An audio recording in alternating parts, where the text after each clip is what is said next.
প্রকৃত ভালোবাসা ভাষায় প্রকাশ করা যায় না, এটি লুকিয়ে থাকে নীরব আত্মত্যাগের মাঝে। আজকের গল্পটি শহরের এক বিগড়ে যাওয়া ছেলে স্যাং এবং তার দাদির। যে দাদিকে সে শুরুতে ঘৃণা করত, শেষ পর্যন্ত সেই দাদির নিঃস্বার্থ ভালোবাসা কিভাবে তার জীবনের মোড় ঘুরিয়ে দিল, তাই নিয়েই এই সিনেমা। সিনেমার প্রতিটি মুহূর্ত আমাদের শেখায় পরিবারের মূল্য এবং নিঃস্বার্থ ভালোবাসার শক্তি। সিনেমার একদম শুরুতে আমরা একজন মা এবং তার ছেলেকে দেখতে পাই। ছেলেটি তার দাদির বাড়িতে যাচ্ছে। তার নাম স্যাং। সে দক্ষিণ কোরিয়ার সিউলে বড় হয়েছে। তার শৈশব থেকেই দাদির বাড়িটি এক অত্যন্ত দুর্গম এলাকায়। সেখানে পৌঁছাতে তাদের বেশ কয়েকটি বাস এবং ট্রেন বদলাতে হয়। স্যাংয়ের আগে কখনো তার দাদির সাথে দেখা করেনি। শহর থেকে এই প্রথম সে কোনো গ্রাম এবং এমন এক দূরবর্তী বিচ্ছিন্ন গ্রামে যাচ্ছে।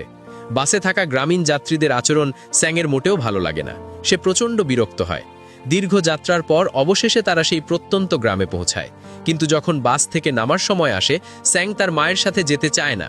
তার মা তাকে বকাঝকা করেন এবং কিছুটা চেষ্টার পর তাকে তার দাদির বাড়িতে নিয়ে যান। স্যাং যখন বাড়ির জরাজীর্ণ অবস্থা দেখে, তখন তার চোখে জল চলে আসে। এদিকে তার মা দাদির সাথে কথা বলেন এবং আমরা বুঝতে পারি যে তার আগে শহরে একটি ব্যবসা ছিল। সেই ব্যবসাটি ব্যর্থ হয়েছে এবং এখন তাকে একটি চাকরি খুঁজতে হবে। স্যাংয়ের বাবা তাদের অনেক আগেই ছেড়ে চলে গেছেন। এ কারণেই তিনি স্যাংকে তার দাদির কাছে রেখে শহরে ফিরে যান। তিনি তার মায়ের কাছে ক্ষমাও চান, কারণ তিনি এতদিন তাদের খোঁজ নিতে পারেননি। এরপর আমরা স্যাংয়ের দাদিকে দেখতে পাই। তিনি একজন মূক নারী। তিনি শুনতে পান কিন্তু কথা বলে সাড়া দিতে পারেন না। স্যাংয়ের মা তার ছেলের সাথে তার দাদির পরিচয় করিয়ে দিতে চান, কিন্তু বকে যাওয়া এবং আক্রমণাত্মক স্যাং তার দাদিকে দেখে তাকে নোংরা বলে ডাকে এবং ঘৃণায় দূরে সরে যায়। স্যাংয়ের মা তার দাদিকে কিছু ভিটামিন দেন। অন্যদিকে স্যাং তার ব্যাগ থেকে তার খাবারগুলো আলাদা করে ফেলে এবং এটি পরিষ্কার করে দেয় যে এগুলো কেবল তারই। সে কিছুই ভাগ করে নিতে অস্বীকার করে। স্যাংয়ের মা দাদিকে বলেন যে কাজ পেলেই তিনি স্যাংকে ফিরিয়ে নিয়ে যাবেন এবং তারপর তিনি শহরের উদ্দেশ্যে রওনা হন। তার মা চলে যাওয়ার পর স্যাংয়ের দাদি তার হাত ধরার চেষ্টা করেন, কিন্তু স্যাং দূরে সরে যায় এবং এমনকি তাকে অভিশাপও দেয়। এটি দেখায় যে একটি বদ্ধ শহর পরিবেশে বেড়ে উঠে স্যাংয়ের মধ্যে কতটা নৈতিক অবক্ষয় হয়েছে।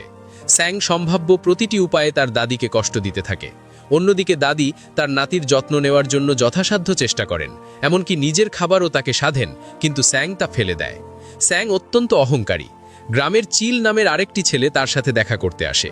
চিল যখন স্যাংয়ের খেলনা স্পর্শ করার চেষ্টা করে, স্যাং সেগুলো নিজের দিকে টেনে নেয় এবং পরিষ্কার করে দেয় যে সে এগুলো দিতে রাজি নয়। স্যাং ভিডিও গেমে আসক্ত এবং সারাদিন গেম খেলে কাটায়।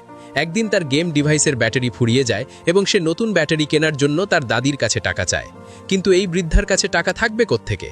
তিনি তার খালি পকেট স্যাংকে বোঝান যে তার কাছে টাকা নেই।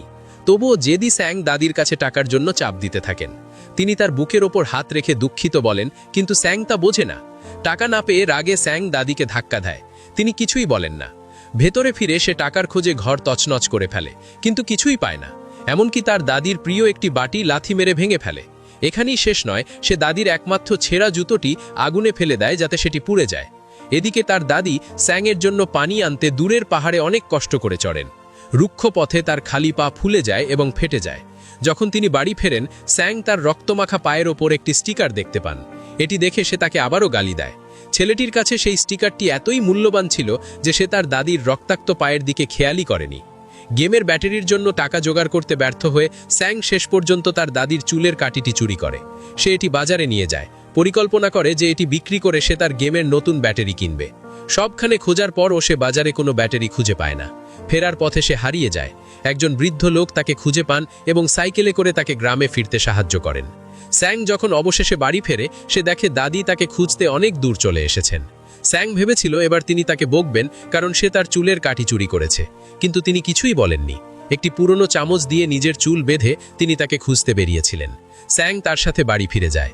স্যাং ধীরে ধীরে গ্রামীণ পরিবেশের সাথে খাপ খাইয়ে নিতে শুরু করে। যখন তার দাদি ইশারায় জিজ্ঞেস করেন সে কি খেতে চায়, সে পিৎজা এবং ফ্রাইড চিকেনের কথা বলে, কিন্তু দাদি এগুলোর কোনো খাবারই চেনেন না। স্যাং তার ব্যাগ থেকে একটি মেনু কার্ড বের করে তাকে বোঝায় তিনি কেবল বোঝেন যে সে মুরগি খেতে চায়। বৃদ্ধা দাদি তার বাড়ির শেষ সব সবজি নিয়ে বাজারে যান এবং সারাদিন কঠোর পরিশ্রম করে নাতির জন্য মুরগি কিনে আনেন। তিনি খুব সুন্দরভাবে এটি রান্না করেন এবং স্যাংকে খেতে দেন, কিন্তু স্যাং পিৎজা এবং ফ্রাইড চিকেন চেয়েছিল বলে রাগে সেটি দূরে সরিয়ে দেয় এবং কাঁদতে থাকে। সে বুঝতেও পারেনি এই মুরগিটি জোগাড় করতে এবং তৈরি করতে তার দাদি কতটা পরিশ্রম করেছিলেন।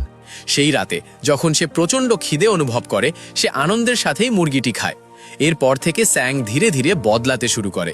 দাদির ভালোবাসা ধীরে ধীরে তাকে ভেতর থেকে রূপান্তরিত করে। পরের দিন তার দাদি প্রচণ্ড জ্বরে অসুস্থ হয়ে পড়েন। স্যাং তাকে একটি কম্বল দিয়ে ঢেকে দেয় এবং তার যত্ন নেয়।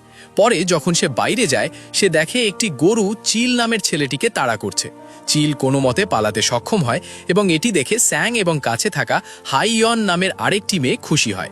তবে আনন্দ করার সময় স্যাং দুর্ঘটনাবশত হাইয়নের খেলনা ভেঙে ফেলে। সে এখনও তার ইগো পুরোপুরি কাটিয়ে উঠতে পারেনি এবং তার কাছে ক্ষমা চাইতে লজ্জা বোধ করে। প্রতিদিন স্যাং এখন তার দাদির সাথে সবজি বিক্রি করতে শহরে যায়। তিনি সেগুলো বিক্রি করেন এবং স্যাংকে একটি ভালো রেস্টুরেন্টে তার প্রিয় খাবার খাওয়ান। খাওয়ার পর তিনি তাকে নিয়ে বাসে করে বাড়ি ফেরেন। স্যাং অনেক বদলে গেছে, কিন্তু মানুষ একদিনে পুরোপুরি বদলে যায় না।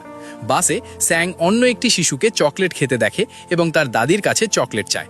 তিনি অন্য শিশুর ফেলে দেওয়া চকলেটের কাগজটি নিয়ে পাশের একটি দোকানে যান এবং স্যাংয়ের জন্য চকলেট কিনে আনেন। তিনি সেটি নিয়ে ফিরে আসেন এবং স্যাং বাসের পেছনে বসে সেটি উপভোগ করে। তবে তার দাদি বাসে ওঠেন না। স্যাংয়ের সাথে হাইয়ন এবং আরেকটি ছেলে ছিল। যখন তার দাদি তাকে তার ব্যাগটি দিতে যান, স্যাং সেটি বাইরে ছুঁড়ে ফেলে দেয়। শুরু থেকেই সে হাইয়নের উপস্থিতির কারণে অন্য ছেলেটির প্রতি হিংসা অনুভব করছিল, যা তাকে খিটখিটে করে তুলেছিল। স্যাং এবং অন্যান্যরা বাসে করে গ্রামে ফিরে আসে। স্যাং যখন বাস থেকে নামে, সে তার দাদির জন্য অপেক্ষা করে। একটার পর একটা বাস আসে, কিন্তু তিনি আসেন না। অনেকক্ষণ পর সে দেখে দাদি অনেক দূর থেকে ধীরে ধীরে হেঁটে গ্রামের দিকে আসছেন। স্যাংয়ের জন্য চকলেট কেনার পর দাদির কাছে ফেরার বাসের ভাড়ার মতো যথেষ্ট টাকা ছিল না, তাই তিনি স্যাংকে বাসে পাঠিয়ে নিজে দীর্ঘ পথ হেঁটে আসছিলেন। স্যাং ধীরে ধীরে তার দাদির অমূল্য ভালোবাসা গভীরভাবে বুঝতে শুরু করে। সে তার পকেটে থাকা একমাত্র চকলেটটি নিয়ে দাদির ব্যাগে রেখে দেয়। দুজনে মিলে তারা বাড়ির দিকে হাঁটতে শুরু করে। পরের দিন স্যাং গুরু সম্পর্কে একটি মিথ্যা গল্প বলে চিলকে ভয় দেখায় এবং দৌড়ে পালায়। শীঘ্রই সে চিলের সামনে পড়ে যায়, কিন্তু তার অহংকার তাকে ক্ষমা চাইতে বাধা দেয়। তার দাদির মতো সেও তার বুকের উপর হাত চেপে ধরে এবং দৌড়ে চলে যায়। হাইয়ন স্যাংয়ের বাড়িতে আসে এবং তাকে পরের দিন তার সাথে খেলতে যেতে বলে। এটি শুনে স্যাং এতটাই উত্তেজিত হয় যে সে রাতে ঠিক মতো ঘুমাতেই পারে না। পরের দিন স্যাং স্টাইলিশভাবে তার খেলনাগুলো নিয়ে খেলতে যাওয়ার প্রস্তুতি নেয়, কিন্তু তার নিজের চুলের স্টাইল পছন্দ হচ্ছিল না। একটি মজার ঘটনা ঘটে। সে তার দাদিকে চুল কাটতে বলে, তিনি তা করেন, কিন্তু পরে যখন সাং আয়নায় তাকায়, সে কান্নায় ভেঙে পড়ে, কারণ ওই চুলে তাকে খুব হাস্যকর লাগছিল। সে মনে করে সে হাইয়নের সামনে মুখ দেখাতে পারবে না। পরের দিন সাং তার খেলনা নিয়ে হাইয়নের জায়গার উদ্দেশ্যে রওনা হয়। সে তার গেমের ডিভাইসটি পকেটে রাখে, কারণ সে তার সামনে কোনো ভাঙা জিনিস দেখাতে চায়নি। পাহাড়ের ঢাল দেখে সে তার খেলনা গাড়িতে চড়ে সহজে নামার সিদ্ধান্ত নেয়। প্রত্যাশা অনুযায়ী সে তার হাত ও পায়ে চোট পায়। পথ দিয়ে হাঁটার সময় চিল চিৎকার করে বলে যে গুরু আসছে। সাং প্রথমে ভেবেছিল এটি আগের মস্করার মতো একটি মিথ্যা সতর্কবাণী। শীঘ্রই সে বুঝতে পারে গুরু সত্যিই আসছে এবং তাকে তাড়া করছে। নিজেকে বাঁচাতে সে মাটিতে পড়ে যায় এবং চিল তাকে উদ্ধার করতে আসে। এবার সাং আন্তরিকভাবে চিরকুট লিখে ক্ষমা চায়।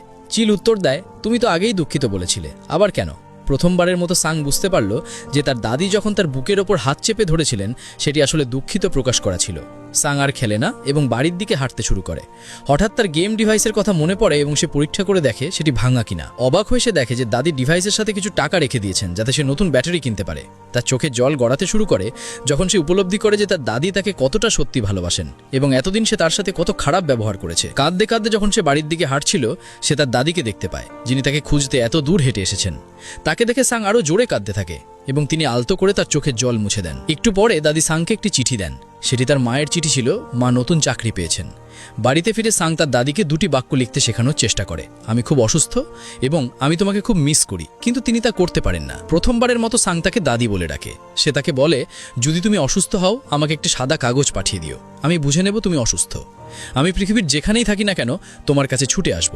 সাং কাঁদতে শুরু করে এই ভেবে যে এই অসহায় বৃদ্ধা দাদি আগামীকাল থেকে কিভাবে চলবেন, কিভাবে তিনি একটা শহরে সবজি বিক্রি করতে যাবেন। সাংকে কাঁদতে দেখে বৃদ্ধা দাদিরও চোখে পানি আসে। যখন তিনি ঘুমিয়ে পড়েন, সাং তার বিছানার কাঁথায় অনেকগুলো সুই গেঁথে দেয়, কারণ সুইয়ে সুতো পরানো তার জন্য খুব কঠিন ছিল। পরের দিন সাংয়ের চলে যাওয়ার দিন। তার মা তাকে নিতে এসেছেন। দাদিও বাস স্টপে আসেন বিদায় জানাতে। তারা বাসের জন্য অপেক্ষা করেন। সাংয়ের মা তাকে জিজ্ঞেস করেন, তোমার দাদিকে কিছু বলার আছে? সাং কিছুই বলে না এবং চুপচাপ তার পাশে দাঁড়িয়ে থাকে। কিছুক্ষণ পর বাস আসে। সাং এবং তার মা বাসে ওঠেন। একটু পরে সাং আবার বাস থেকে নেমে আসে এবং তার প্রিয় কিছু গেম কার্ড তার দাদিকে দেয়। দাদি জানতেন যে এই গেম কার্ডগুলো সাংয়ের কাছে প্রাণের চেয়েও প্রিয় ছিল। তিনি জানালার কাছে সেগুলো তুলে ধরে ফিরিয়ে দেওয়ার চেষ্টা করেন, কিন্তু সাং একবারের জন্য তার দিকে তাকায় না, কারণ তাকালে সে তার চোখের পানি আটকাতে পারবে না। বাস চলতে শুরু করে। সাং বাসের পেছনের দিকে দৌড়ে যায় এবং তার দাদির মতো বুকের ওপর হাত চেপে ধরে নিঃশব্দে দুঃখিত প্রকাশ করে। বাসটি শহরের দিকে চলতে থাকে এবং বৃদ্ধা একা তার বাড়ির দিকে দীর্ঘ পথ হাঁটা শুরু করেন। আমরা জানি না এরপর সাং এবং তার দাদির কি হয়, আর এই অসমাপ্ত গল্পের সাথে এই সিনেমাটি এখানে শেষ হয়। যদি আপনি এই ভিডিওটি পছন্দ করেন তাহলে অবশ্যই চ্যানেলটি সাবস্ক্রাইব করুন এবং বেল আইকনটি টিপুন যাতে আরও এরকম ভিডিও আপনার কাছে পৌঁছায়। Thanks for watching.